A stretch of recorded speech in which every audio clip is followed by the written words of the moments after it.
Okay, so inside the Marvelous, I was using the Maya Enclosed before for draping the skirt, but I thought this time I could use the Marvelous Designer for the flag draping because it's more complicated in terms of like its shape. It needs to be integrated and then it's pretty big, so I thought it could be better to using the Marvelous in this case. So start with just creating a rectangular garment.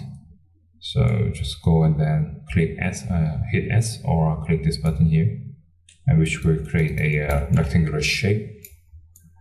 So this is gonna be the base plane for the draping, and then click this area, and I can split. Go uniform split, and then click OK. So already set to 2 by default, and it will create a another point in the center. So hold Shift and then move, and I will create some sort of this kind of shape. So more like a medieval type of a flag, I hope.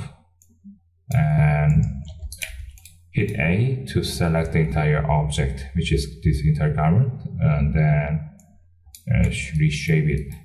So the cloth, the fabric itself is pretty big. It covers like quite a big of space in the screen. So I want to make it big enough. So just shape it like this, and once it's done, then just move it where it's supposed to be. And by the way, this avatar is basically a dynameshed version of my model, so that I can tell where is my avatar is and how big it's supposed to be, as well as the acting like a collision object, so I can drape it properly. I could bring in the actual model, but then it's gonna be too heavy, and then it's quite like complex for not a good reason. So usually it's better to simplify it before import it into a Marvelous Designer. Sometimes if it's just base body, then it could be some polygon like face seating issue, but in this case, this one should be just fine. So just place it where it's roughly supposed to be, and then hold W and click the garment. That way, I can create this kind of a like button. I mean, as point, which should be the like pinning the this garment to the space. So basically constrained to the this point. So this point or this cloth where it has point won't be moved. Simple but very useful. So hold W and then just click the garment, and you can hold you can hold W and then just click it again to remove it. So same button, so hold W and click it or remove it. So easy. Yeah, so already ready, and just hit space and start draping like this.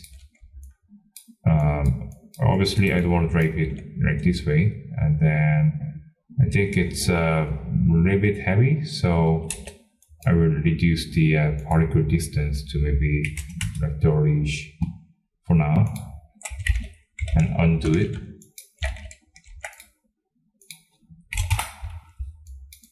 And in this case, and this time, I will actually rotate this one a little bit so that I can avoid draping on the head right away.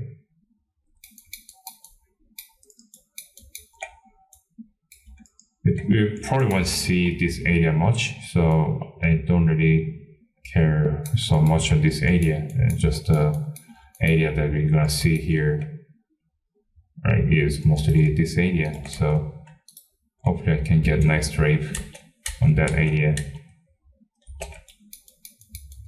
So it draped to the back, which is good. And I feel like this back area can get a bit longer.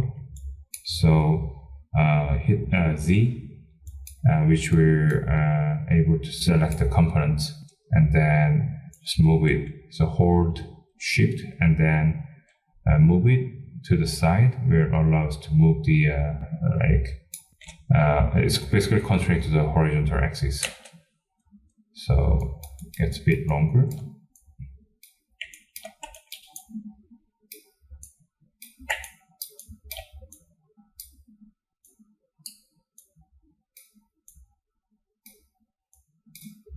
Then I can also change my fabric to something more thick, I think. So let's click fabric. Basically, this a new garment automatically get this fabric by default. So click this garment, and then there's a property editors. There's fabric section.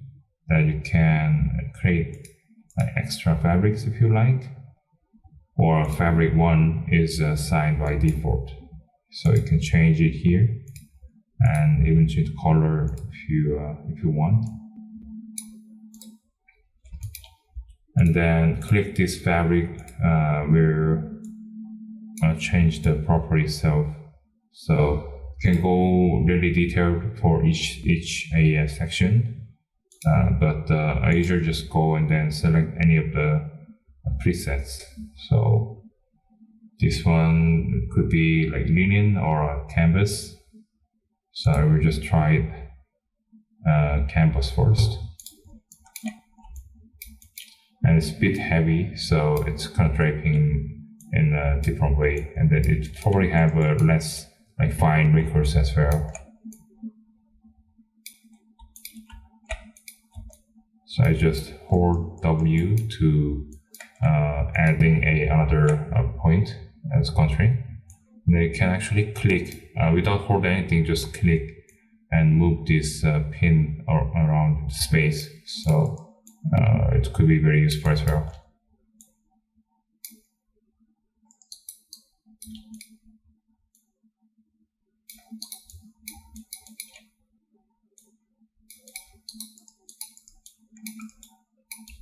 So the reference supposed to be look something like this.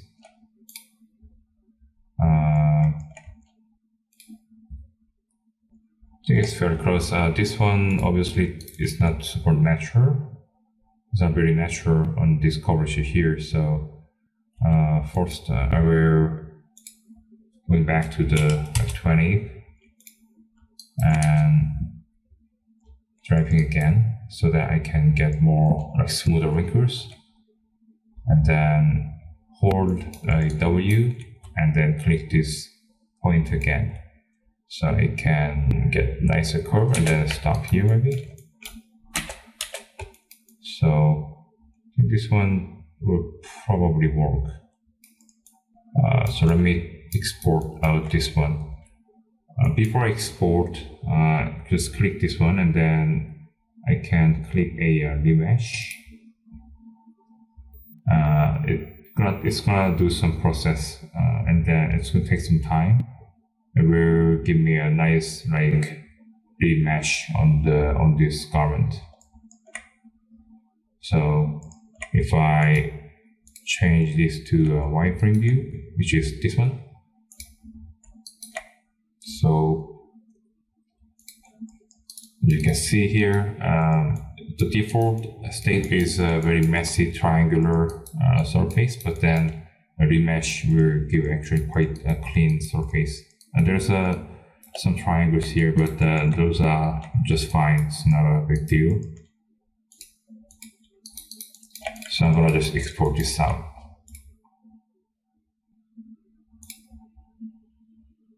Just flag.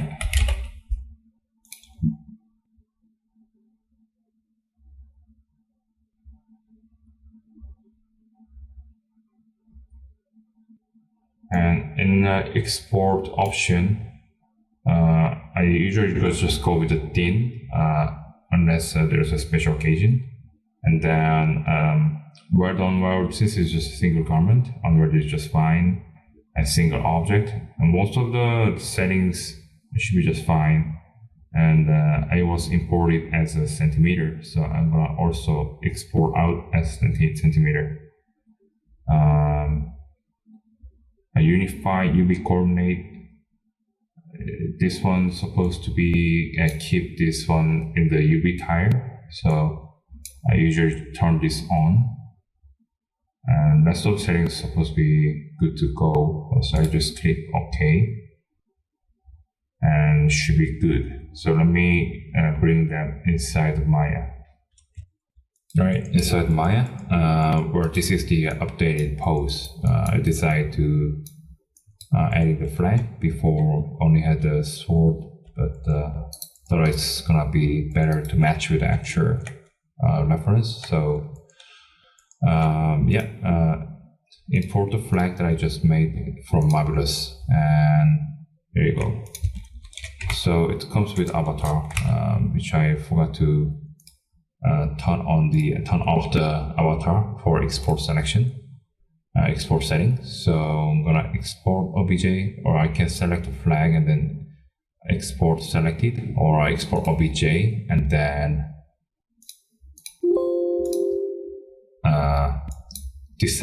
select all avatars, so it only export out the garment. Right, export it again, and then I will delete this one and import it again.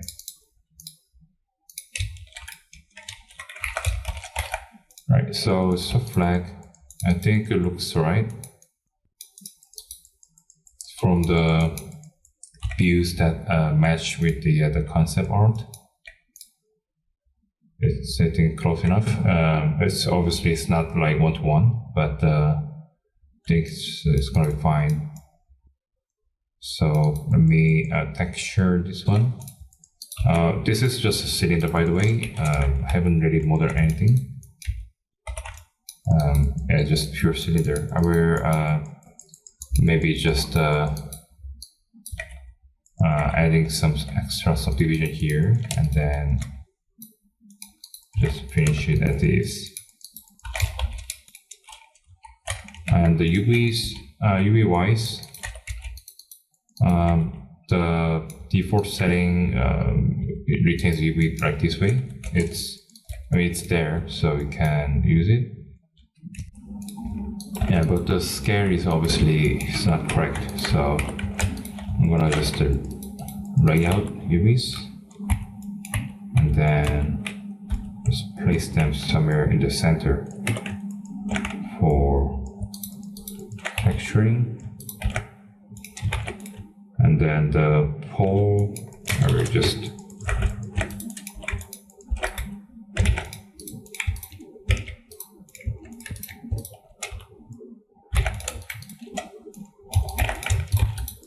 adding some extra subdivision real quick.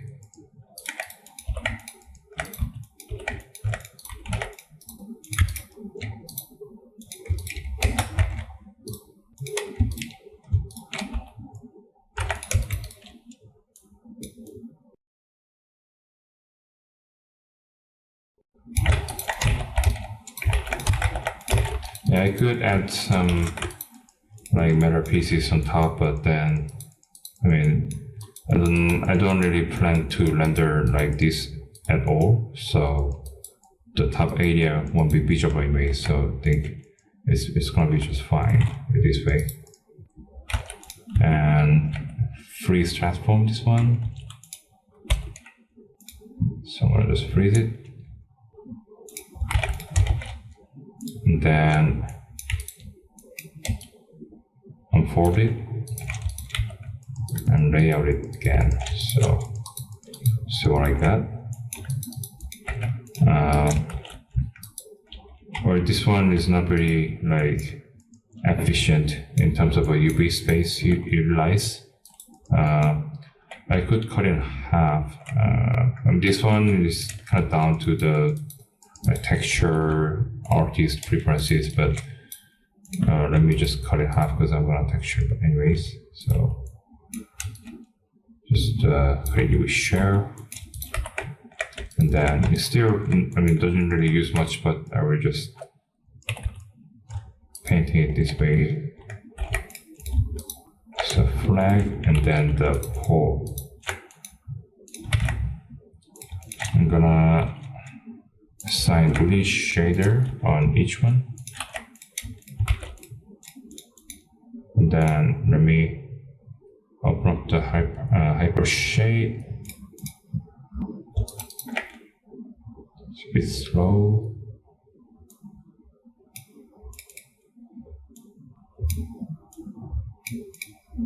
Okay, so 7 is the flag.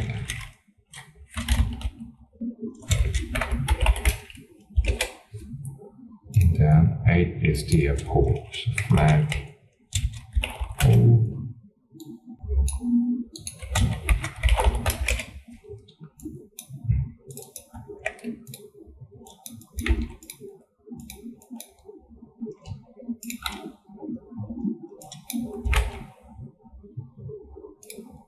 I just name it the shading engine as well, so I will get the same name after I export to the Substance Painter. Okay, so export these two out. Export desktop and the flag, paint, and yeah, we're moving on to the painting. All right, so inside Substance Painter, and this is the complete version of the texture for the flag. So it's not much. Start from the fabric canvas crease, which is fabric canvas crease, I think this one. So this time I was using smart materials because this flag isn't like super important object in my scene. So I was trying to make something real quick. So start with these materials. I'm gonna just start from the scratch. So from the base, I was deleting a few layers that I think it doesn't really helpful.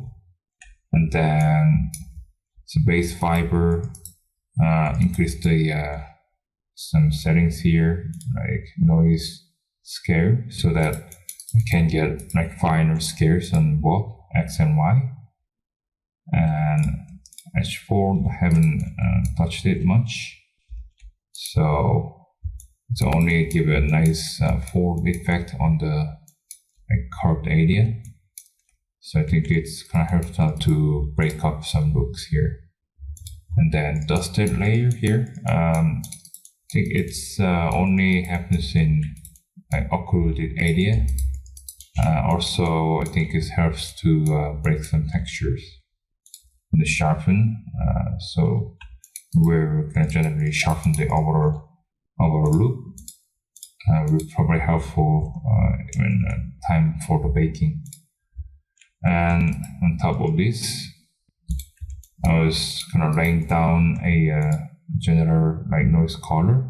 So it's pretty simple, just only color in here, and then create a black and white mask, and then using the grunge dirt dried. Honestly, like anything can be fine, but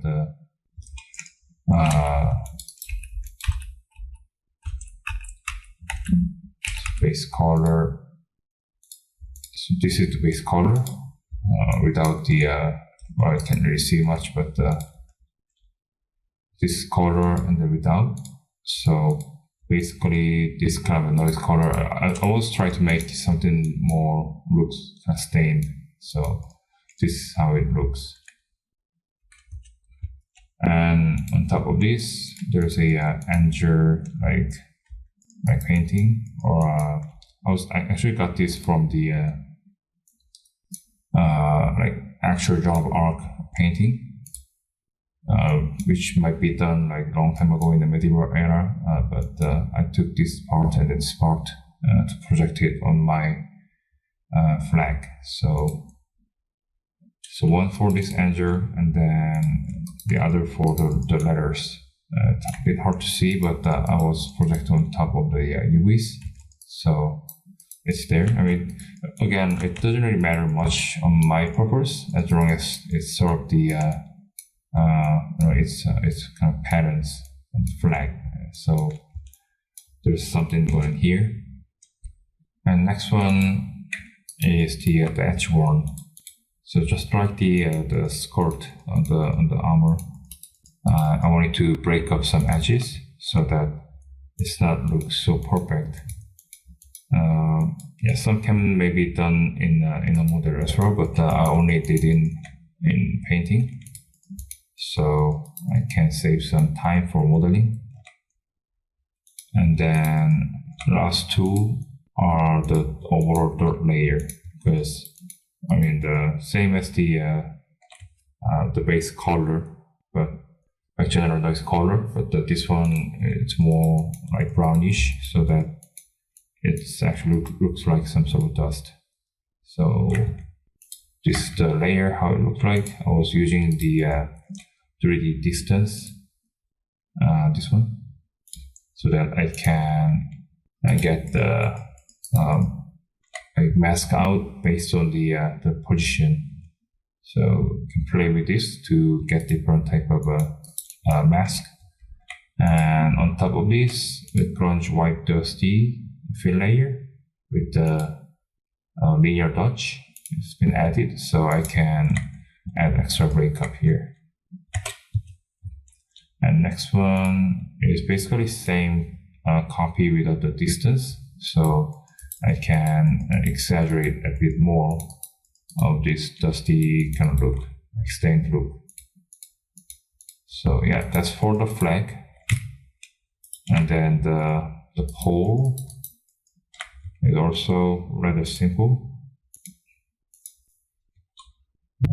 So yeah, base layer doesn't have anything, so I can actually delete this.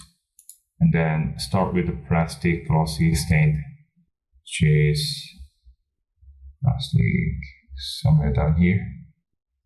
This one, yeah. So start with this, and then just change the color to something white. So these are all from the base materials, and obviously change some settings as well.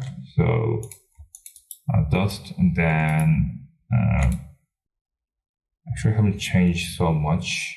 I was just, I think, using the some like negative heights so that I can get some indented look here, and the stain on top, and the sharpen. So I think this layer didn't really change much. And in the painting, there's a little like bluish color painted patterns on this area. So I was trying to mimic it with the random patterns. So there's a light blue color painted, and then there's darker color in between, also painted. And then I've added a scratch layer on top. So it's painted, and actually this one was painted bottom, but can add the mirror dodge as well. So yeah, I can get these two as well. I should copy this one and paste it, and then in this layer I only using the one without, so delete one of each, and then I'm not going to use the height here. So yeah, like this. So this layer doesn't get any bump. Only the scratch can have bump. So yeah. So one has the white paint.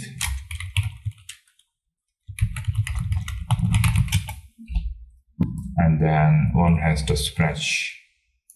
And then lastly, a dirt layer also been added like this. It's a bit light, but yeah, it's kind of adding outer like dirt feeling.